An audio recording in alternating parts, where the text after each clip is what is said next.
What, man? What, Mike G? The music stop, man? That was getting a little crazy. It was getting crazy. Hey, so we want to welcome Abigail French to the show. What's up, Abby? Hi, guys. It's really good to be here. Hey, everybody, before we get started, we're going to kind of touch on the no grade system in the school to think about. Maybe we need to get rid of grades. We're going to talk about education equality and just maybe we have reverted backwards or maybe we're going forwards, but we need to kind of figure it out. And then lastly, we're going to look at maybe if standardized tests should stay or go. And the 21st century, look kind of at the history. Are we educationally being innovative and moving, and with all this innovation, is it really helping us? Or historically, will we be remembered as the people that had all the technology but never used it for our own knowledge? And with that being said, I want to introduce Abigail French. She's hailing out of Virginia, and it's freezing there. So Abby, if you can give our audience a little of your background and what you do, and we're going to get started. Well, I just want to thank you very much for having me on the show. I'm a big fan. I've got the t-shirt, okay, which is a very nice quality t-shirt, by the way. But I'm here today because you and I, Vince, we've had lots of talks before, as both of us being history teachers and passionate about education and helping the next generation move forward. That's what we've connected on in the past. But I am currently teaching 7th grade U.S. History 2 in Winchester, Virginia. This year, I made a job switch to a new district, new school, new grade level. And I have had an interesting kind of start to the year, but midway through now, and I love it. I'm so glad I made the switch. And those kind of bumpy moments getting started were the investment of time and patience and building relationships has paid off. I feel like I'm getting kind of back the dividends now from that. And the students, I hope, feel the same way. I think they do. I'm really passionate about education reform and how we can what we can do differently in our classrooms so that we're reaching every single student and seeing them for the potential strengths and brilliance and unique qualities that they come to us with. I think that too often in education, as a means of control and a means of making the system work, we lose sight of the individuals that are there. We often, in methods to control behavior or control outcomes, we move away from what should support and facilitate a student becoming more of who they are. And we do that to the extent that we often limit self-expression and the fun and joy of learning. We cut that out. And so I agree. Yeah, because I remember when I went to high school, it wasn't fun. We had stacks of homework. And it's like, what was that? I didn't even learn. I was tired. I hated it. So as to say, we have to change things. Do you agree with that? Yeah.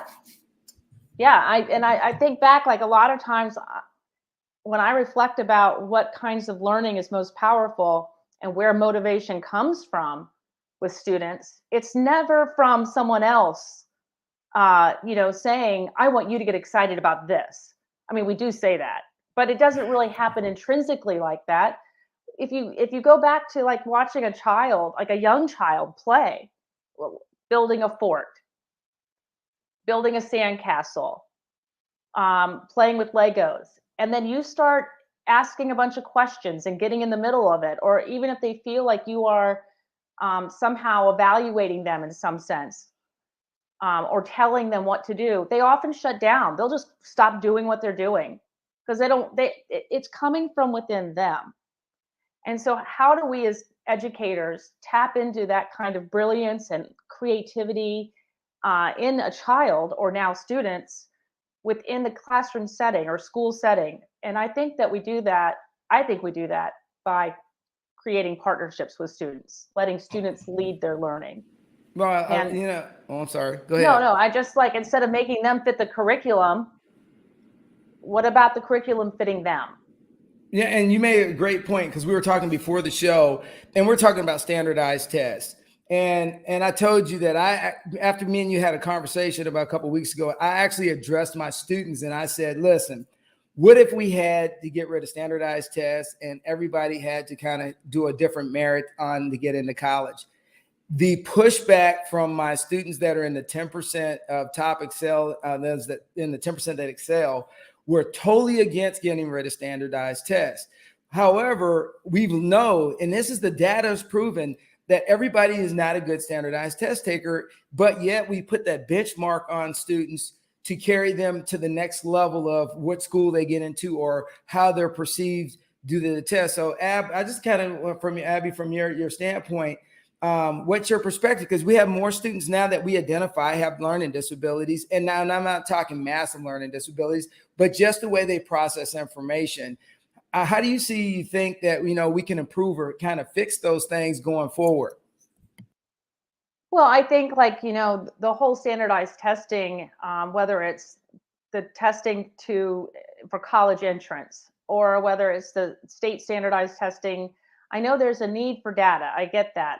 There's a need to know where we are with something so that we can address where we're going to go.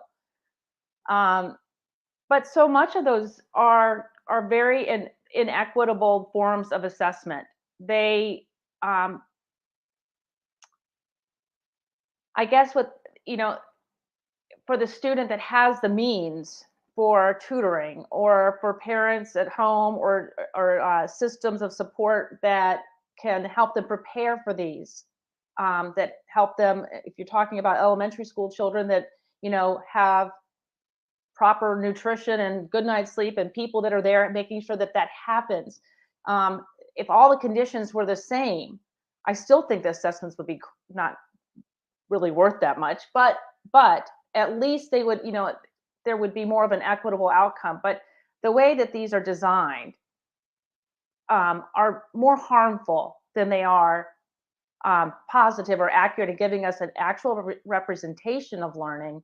They don't do that. They take a snapshot on any given day, and they cut out every variable with students when it comes to, what they're bringing on that day. Oh, no, yeah, I mean to cut you off. I apologize. No, it's good. No. Because what about and I want to just get in there real quick and ask you, what about the artistic, students? Because, I have a lot of kids in my students in my class, they're artistic. And when I mean that term, I mean, they are artsy, they can draw, they can sing, they can play instruments, but they're not really strong in math and science. And I think they get lost in the shuffle because we with standardized tests, is because we don't embrace that it's not a part of the curriculum or data point for them to go to school. And I just want to kind of get your thought on that. And I apologize for cutting in on you there. No, you're good. I get really fired up about this stuff, so I could keep going. So I think that one of the things that's really just it's sad, really, that we could have students graduate from high school for 13 years of schooling. And what do they have to show for that? They've got a transcript. They've got a GPA. They don't have something that shows these higher competencies and skills and experiences, these rich experiences. And so for your students that have this high, talent and creativity and gift for art, or for, small engine repair, or for whatever it is that isn't, considered the academic focus of your core classes, like that. That's so unfortunate, and it's so misleading to just walk out with a piece of paper that's what your 13 years has been whittled down to. It shouldn't be that. And our system needs to do a better job of creating, I guess, products that can capture learning fully. So do you think the structure of the education is it's a little more, it's a collapsing more and more? I just feel like it hasn't evolved with the way that teaching has evolved and learning has evolved. I don't think that we have the systems in place like grade representation. I am passionate about the ungrading movement. I think that many times the grades that are traditional grades that are given are more destructive and more harmful, and they're arbitrary, where they don't even need to be. We should be fueling kids with creativity, opportunities to explore, and letting them lead, like helping develop their leadership skills. Hey, Doc Ron. Anyway, so that's I get distracted. One of my favorite follows on Twitter. Anyway, all I'm saying is that I think that kids deserve better than the report card system that we've been doing, grading systems that we have had traditionally in place. I feel like there's more evolved ways of having students represent their learning and progress than what we currently have offer. You know what I'm saying? Like what's available. Like I still have to work within a system of turning in this many, certain number of grades, because it has to go in the system that way. I have to plug that into what school district needs. So the question is, do you feel that private schools or public schools are more different? Do you think that the private schools are investing more to the kids than to do private, or public? Excuse me. Well, I don't really know a whole lot about the private school systems traditionally. Like I don't know that. I do have like good friends that are teaching in independent or private schools, and I know that there is a lot more freedom in certain ways. And so I do think that I know that there are more opportunities, a greater range of focus that can happen for teachers and students in those situations, but I have never experienced that myself because I've never worked in a private school setting. Hey, so Ab, you hit a couple different things earlier, and we were talking on your post on your Twitter site. You had a post about no grade system, and I've had a discussion with Jennifer Blaylock a couple of months ago, and we had the same discussion about the no grade system. And she's an advocate not to have a grade system, but to actually try to define a child's abilities as the grading system. So, just for a quick synopsis, what's your take on looking at other systems other than saying A, B, C, D, or F? And how does that work? Yeah.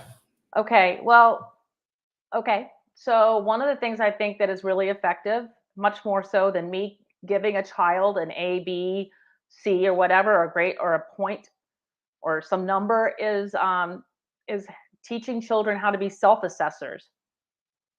Teaching kids how to self-assess their own work, their own, quality of work or amount that they've learned, the vast kind of like idea or concept. Did they get it or not? Like can be good at that, and they should be, because it's their learning.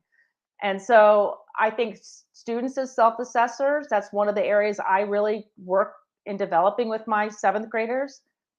I also am a big proponent of students, student narratives, asking students to narrate, capture what did they learn from their learning experiences.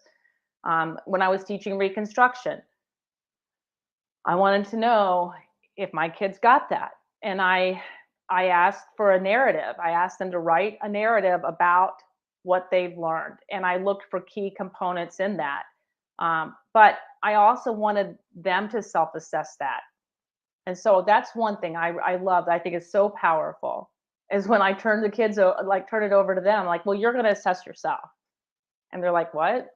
Like, yeah, you're going to determine whether or not, or where you know, on a competency or proficiency scale, where do you think you are right now with that? Oh yeah, then that's great, and it leads right into the next question I got for you. Is we were talking about education equality, and when you throw that term out there, it is so funny depending on what geographical area you're in. People say, "Well, we're fine. We're a lot further than we were 20, 30 years ago." And I asked the question, "Are we really?" Because there's a commercial they just played for the NFL last night when I was watching the 49ers win. Yeah, baby.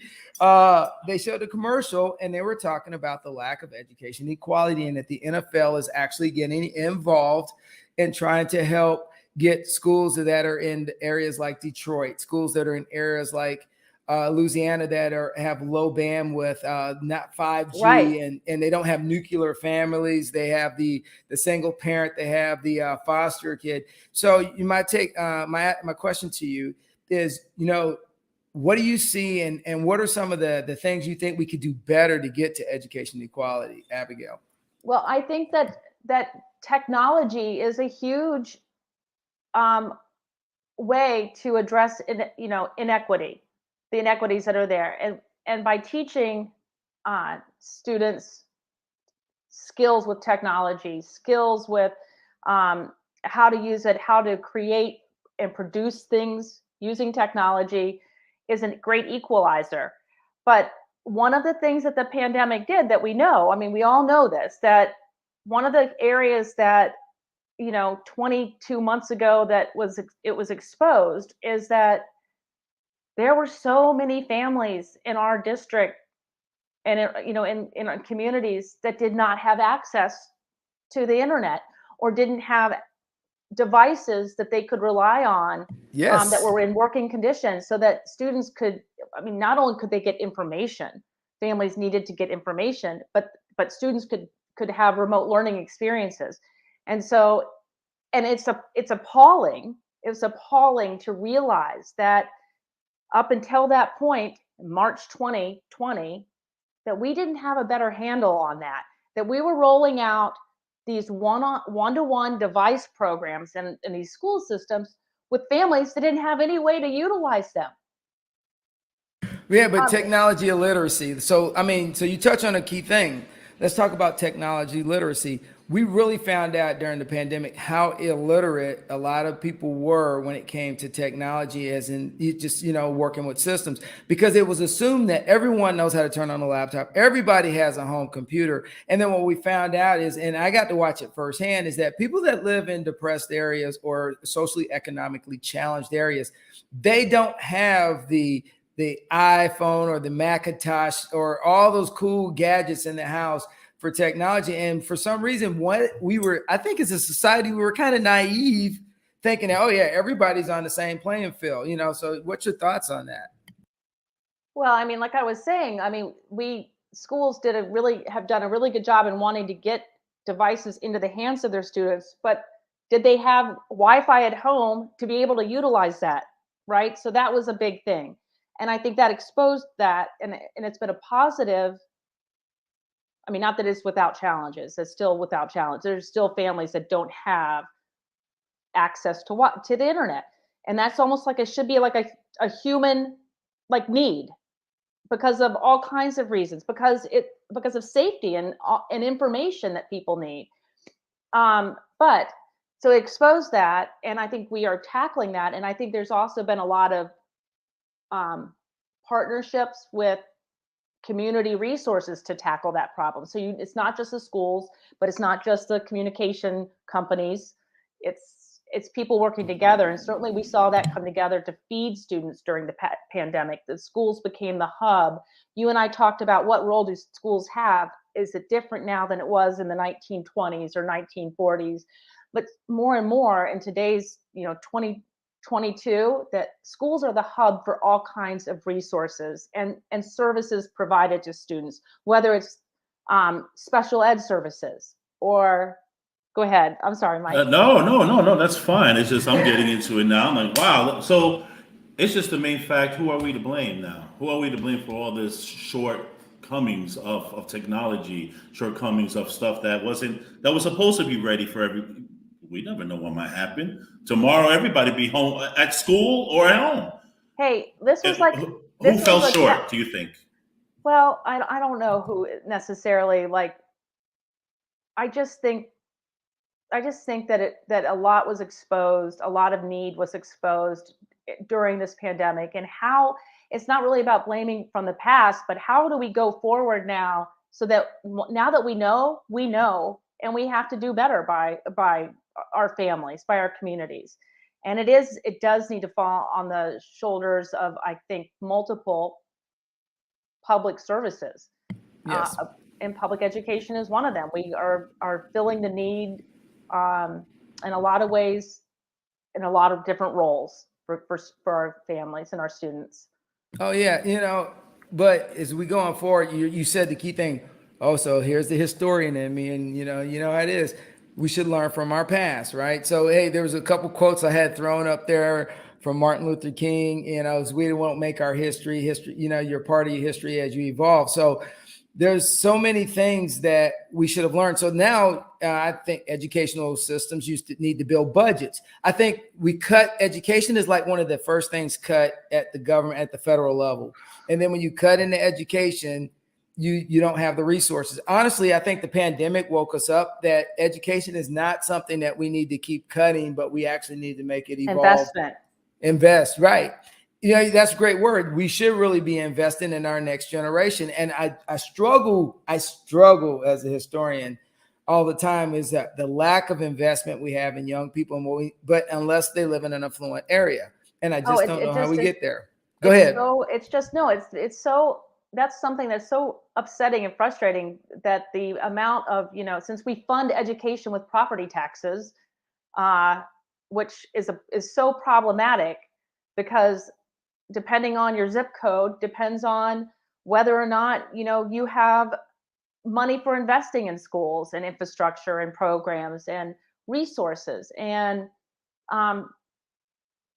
we've got to do better on that. Every single year when it comes to budget season, I'm out there along with lots of other educators that are speaking up for what we need, the programs that are vital, and also for teachers in the profession to stay in the profession, to acquire new teachers. We have a huge teacher shortage. People aren't going into education, and those of us that are in education are being pushed out.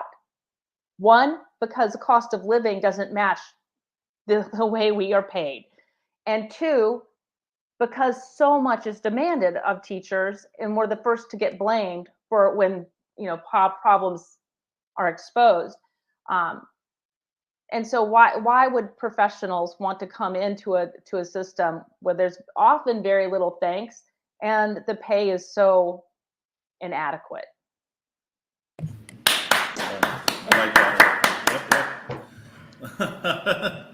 Tell them it's French. Tell them. Right, and the thing is that you hit the key thing, the livable wage. So I work with the Troops to Teachers here in Florida, the guy that runs the program here, and his name's Ron also. And that was one of the discussions we had, is that, if you historically look at it, after World War II, a majority of the World War II vets went back into the teaching system. And then in the 60s, Vietnam vets, and same with the Korean War vets. And as you looked at Gulf War vets, we still had a few of them going to the teaching profession. Since we've had almost 20 years of war, we don't have a large number of veterans wandering back into the teaching profession. One, because of all the rules. Two, because the premise of the way, I'd say, discipline is handled now with some of the students, and it's a slippery slope these days, because of just the engagements, that so many people are now kind of steering away from education. And you're right, there is a huge vacuum coming for teachers in education here. And if we don't get ahead of it and we don't decide we're going to fix it, I'd say in 10 years, we're going to have a massive problem, which we already do right now. Just find ourselves. I was going to say, I think it's going to be sooner than 10 years, but you touched on something I want to say.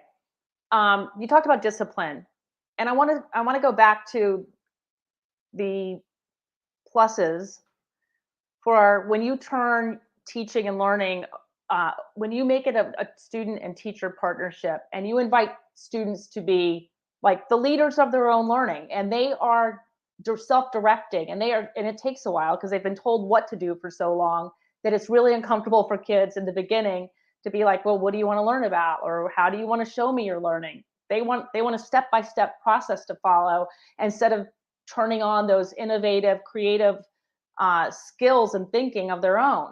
But when they do get into it, when they finally, make that connection and they're able to really start exploring again and finding the joy of learning, guess what you don't have?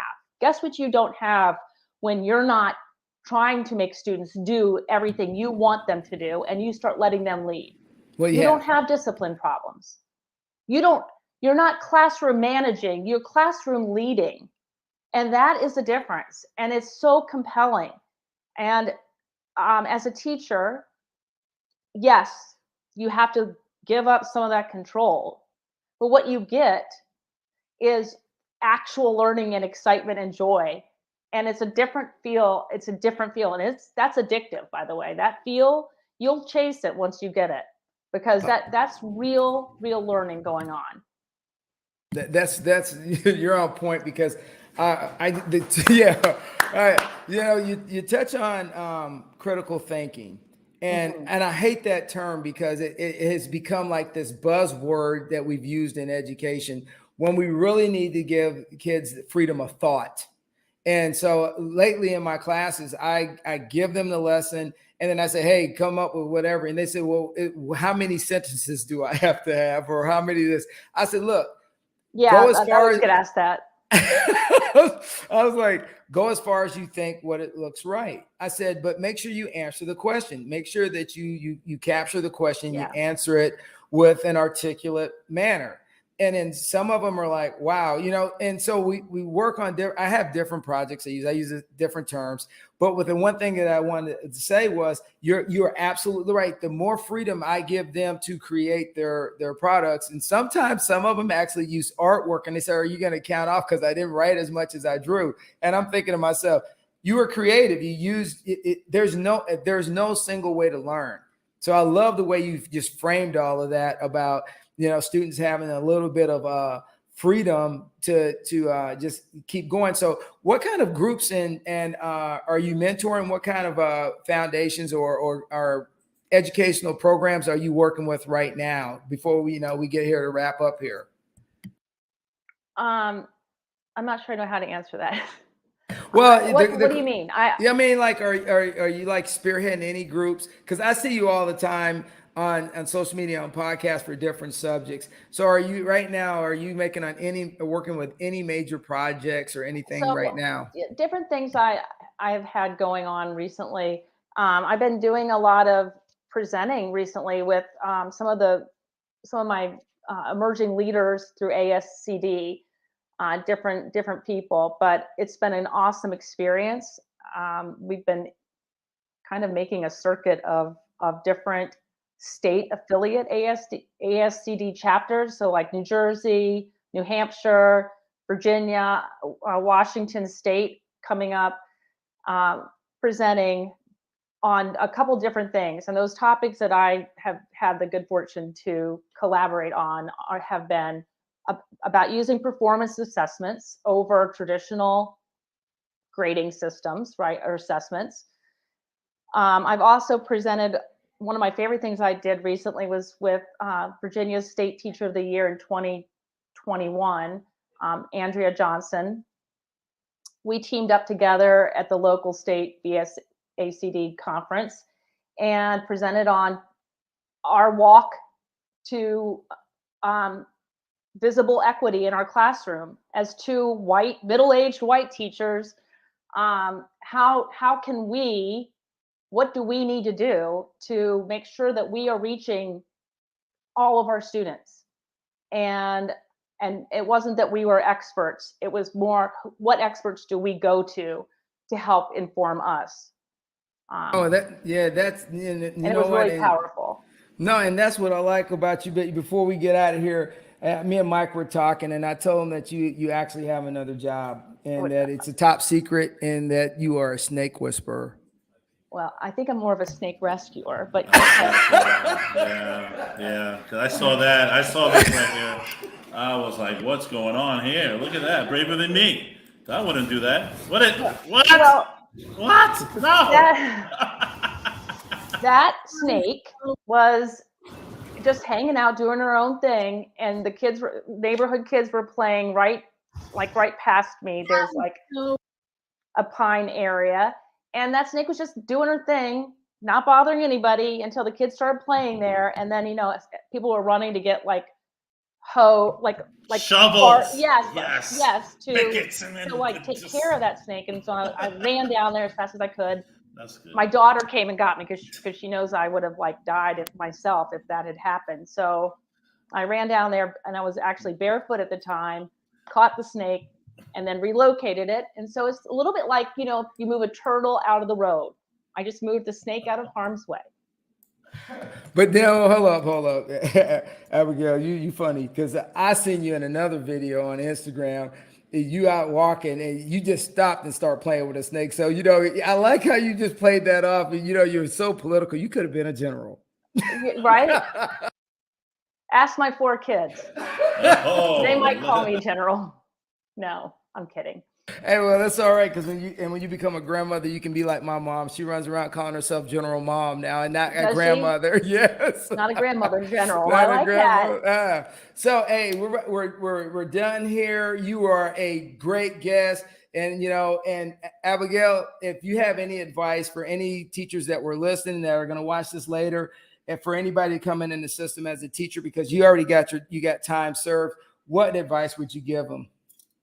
I would tell them that that there are so many parallels, right? There's so many parallels about how teachers want to be treated as experts in their content, as just so many different ways that we want to be seen, we want to be known, we want our administrators to value what we bring to the table, but our students are the same way, and that to look for those parallels always, and to know that the very thing that group of students needs from you as a teacher is for you to be engaged with them and to be fully yourself, and not to be remember all those old things we used to hear, don't smile till Thanksgiving, and once you let go of control, you can never get it back. So all of that's a bunch of crap. Okay. And that you will, when kids can connect to you, when they find when they know that you really like them and care for them, that will happen in return for you in spades. So give of yourself, be yourself. That's who they need. And you'll get that from them because that's what you need. Oh my, you're spot on. And you know what? You make such great points. Abigail French, it was a great time having you on. Thank you I'm from Louisiana. I don't know no better. So as me and Mike G always say, keep it rolling. See you later, guys. See you. Guys.